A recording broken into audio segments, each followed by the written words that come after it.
سلام علیکم دوستان. باز یا سایتی بهترینی پرکارکنی را برای شما نشون میتیم. برادرها از یوتیوب کار میکنیم. برادرها اینجا در مثال چاله میدونیم رجیستراسیون میکنیم. خیلی رجیستراسیون با ما معلومات شد میکنیم. پلاتیدا میدونیم اینجا در خیلی با پای 2 روبل های 2 روبل واسه بعد ویود میکنیم. من 36 از ما ویود کردن میدونیم. فقط تماشا کردن میگیریم. یوتیوب دا میدونیم یوتیوب ویدیو دا بردارا این خودش دیجا ویدیو یوتیوب داره.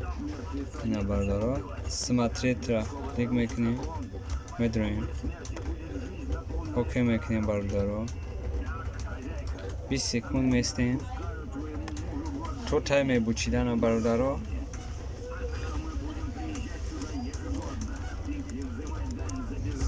هم خیلی تماشا کردن میگیریم بردارا. هر روزی 1100 ویدیوی ما را میتا بردارا ما بتونیم همه یورا گذاریم. این از کمتر میسته زچستیشی 0.002382 با هم خیلی رفتن میگیریم برادرها. هم خیلی رفتن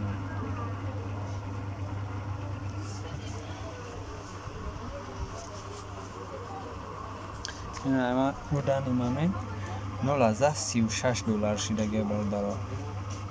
مینیموم 2 دلار برای ویود کردن. خیلی که گفتم برادرها 2 دلار کشید و پایل میتونیم که گذرونیمش. همین خیلی هر یک کدوم میشه رفتن میگیریم.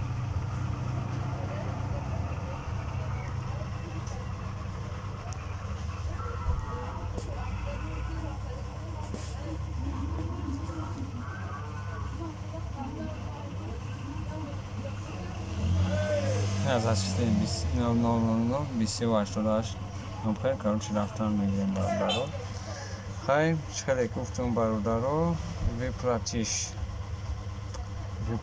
گفتم که مینیموم 2 دلار شد. بعد میدویم مکازات کشلوگ میکنیم. اینجا کشلوگ پیرمونا میمونیم سخرانی میکنیم سازداد میکنیم. بعد برادرها میگذاریم